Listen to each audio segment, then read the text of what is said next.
সুধীজন, আমাদের নবলক্ষ গ্রন্থে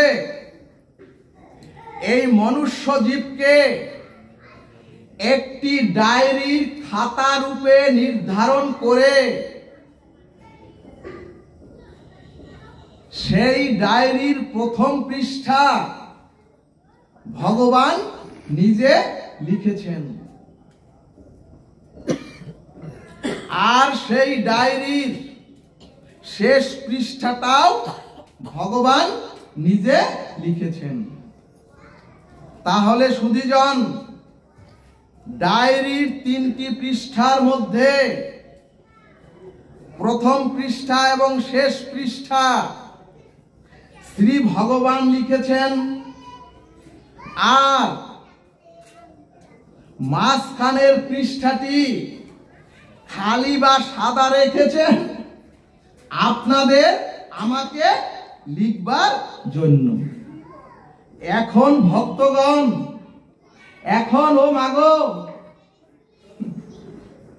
এই মাঝখানের সাদা পৃষ্ঠায় আপনি কি লিখবেন, আপনি কি রচনা করবেন, আমি এই সাদা পৃষ্ঠায় কি লিখব, সেটা সম্পূর্ণরূপে আপনার আমার সত্তার স্বাধীনতার উপর নির্ভর করছে।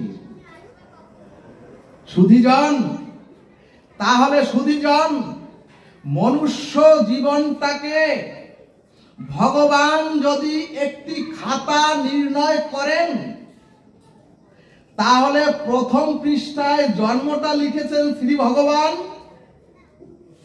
আর সর্বশেষ পৃষ্ঠায় মৃত্যুটাও লিখেছেন শ্রী ভগবান। জন্মটা লিখেছেন, অর্থাৎ কোথায় আপনার আমার জন্ম হবে, কিভাবে সেই জন্মটা হবে, সেটা কি বৃক্ষকুলে, সেটা কি পক্ষীকুলে, সেটা কি পোকাকুলে, নাকি মনুষ্যকুলে, এটা স্বয়ং ভগবান লিখেছেন।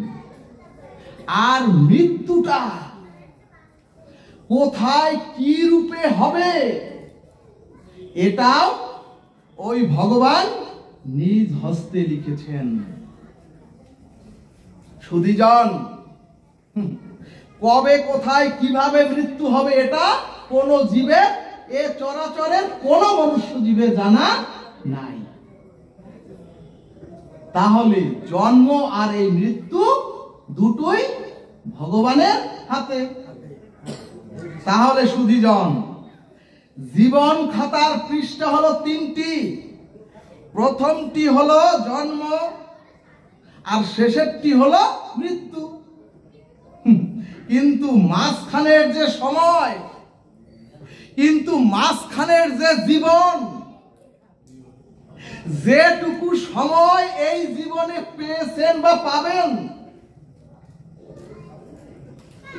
এই জীবনটুকু কি আপনি উদ্ধার করবেন, নাকি এই জীবনটাকে আপনি স্খলিত পতিত করবেন?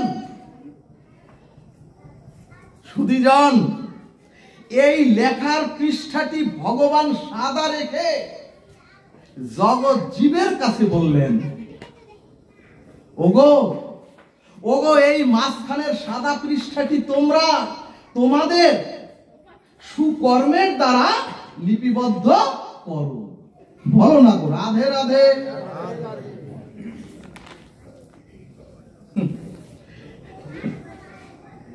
শ্রীমদ্ ভগবদ গীতায় বললেন, ওগো, কর্ম করার জন্য তোমরা স্বাধীন। ওগো, তোমরা এ চরাচরে এসে কর্ম করার জন্য স্বাধীন, আর নিজেকে উদ্ধারের জন্য তোমরা স্বাধীন। ভগবান বললেন, তোমরা হচ্ছে তটস্থ জীব। তটস্থ মানে একটি স্রোতস্বিনী নদীর পারে আমাকে দাঁড় করিয়ে ভগবান তটস্থ জীব হিসেবে মনুষ্য জীবকে এ চরাচরে পাঠিয়েছেন। এখন এই চরাচর থেকে আপনি উপরে উঠবেন নাকি ওই স্রোতস্বিনী নদীতে ভেসে ডুবে মারা যাবেন? এই স্বাধীনতাটুকু সম্পূর্ণ আপনার আমার।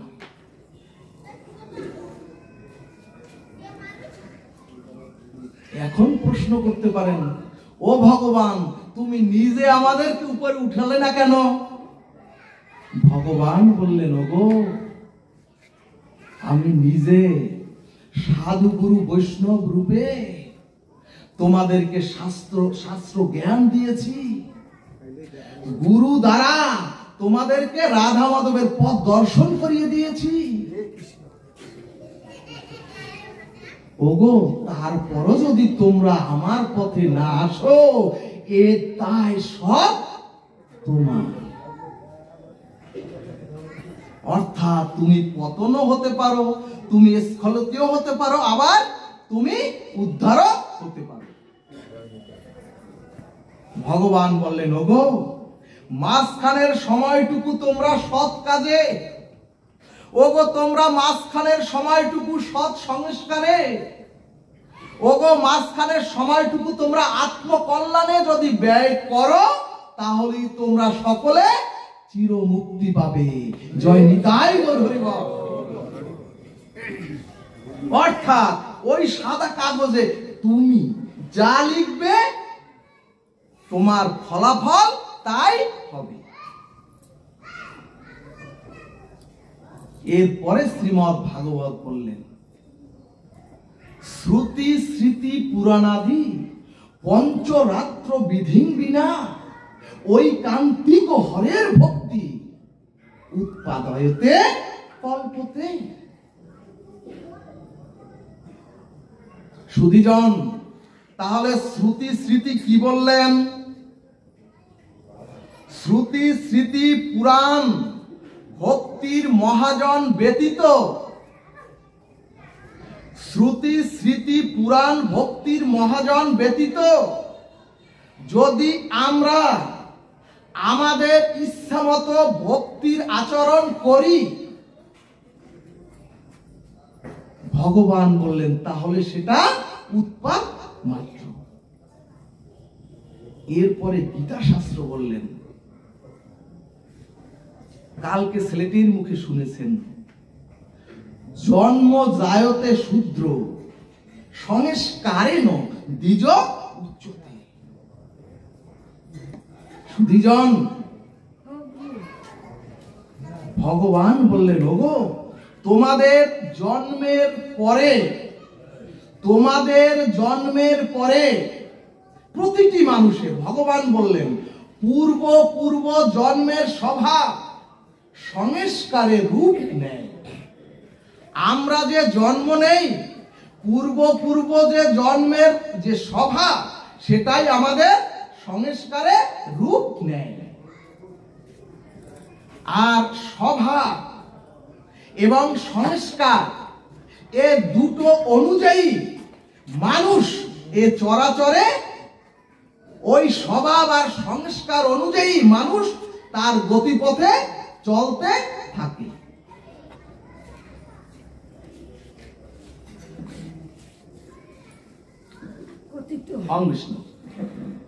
সুধীজন, এখন প্রশ্ন, তাহলে সংস্কারটা কেমন? এখানে ভাগবত বললেন, ও মাগো, তপ্ত কড়াইতে যদি আপনারা খাঁটি দুগ্ধ কিছুক্ষণ জাল দেন, তাহলে দেখবেন ওই দুধটা সার হয়। তারপরে ওই সার দুধটুকু যদি উনুনে আরো কিছুক্ষণ জাল দেন, তাহলে ওই সারের উপরে বা ওই দুধের উপরে একটা সর পড়ে। ওই সর পড়ার পরে যদি আর কিছুক্ষণ উনুনে জাল দেন, তাহলে ওই সরের উপরে দেখবেন হস্তরেখার মতো কিছু দাগ পড়ে যায়। ঠিক তদ্রূপ আমাদের জন্মান্তরের কর্মের দ্বারা আমাদের জীবনেও একটা দাগ পড়ে। এরই নাম হচ্ছে স্বভাব। এবং এই স্বভাবটাই আমাদের সংস্কারে রূপ নেয়। এখানে ভাগবত বললেন, সুধীজন, এখানে ভাগবত বললেন মানুষ তার সংস্কারের স্বভাবে মানুষ বাধ্য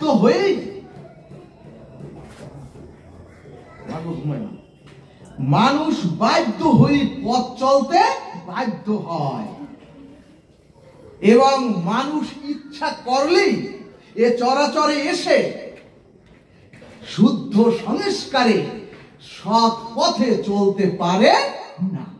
কারণ ওই যে পূর্ব জন্মের যে সংস্কার স্বভাব তাকে পতনের দিকে নিরন্তর নিয়ে যায়।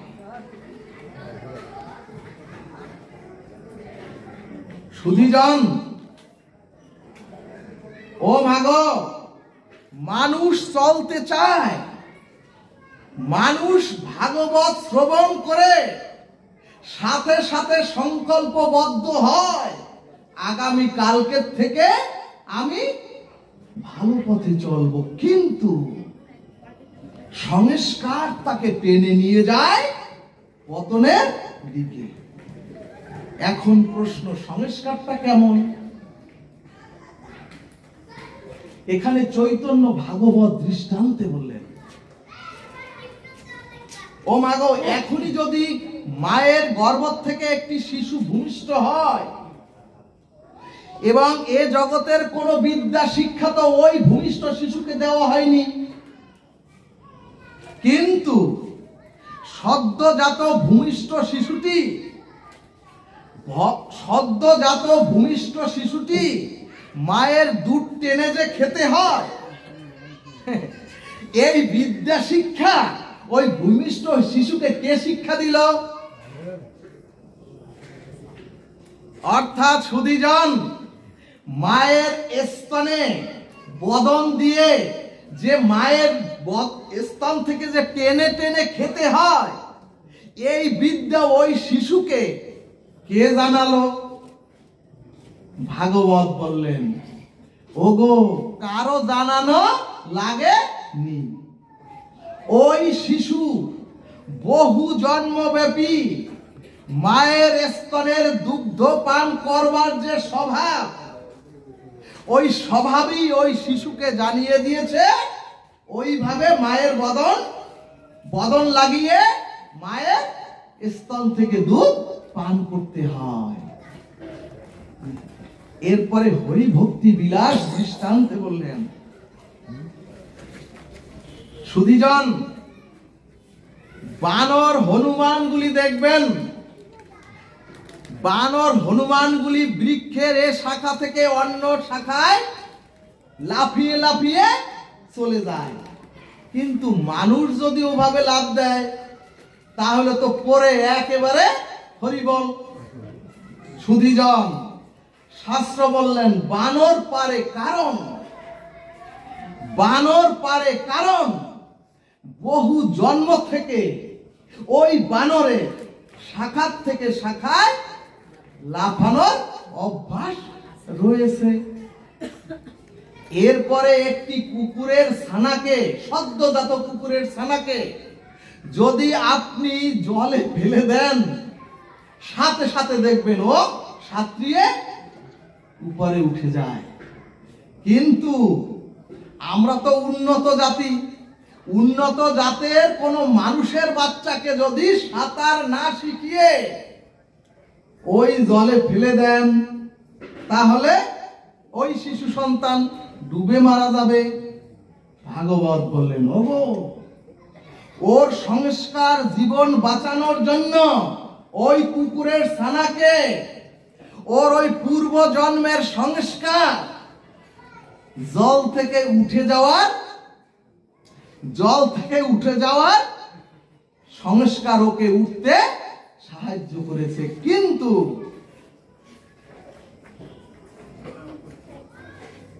সুধীজন, ঠিক তদ্রূপ আমরাও বাধ্য হই। দেখবেন আপনি করতে চাবেন না, একাদশী ব্রতে আপনি ওগুলি খেতে চাবেন না, কিন্তু পূর্ব পূর্ব সংস্কার আপনাকে ওটা খেতে বাধ্য করে। সর্ব বেদান্ত সার অমল পুরাণ ভাগবত বললেন, ওগো ওগো ভজন ভক্তি তাকি বলে, ওগো সাধন ভজন তাকি বলে।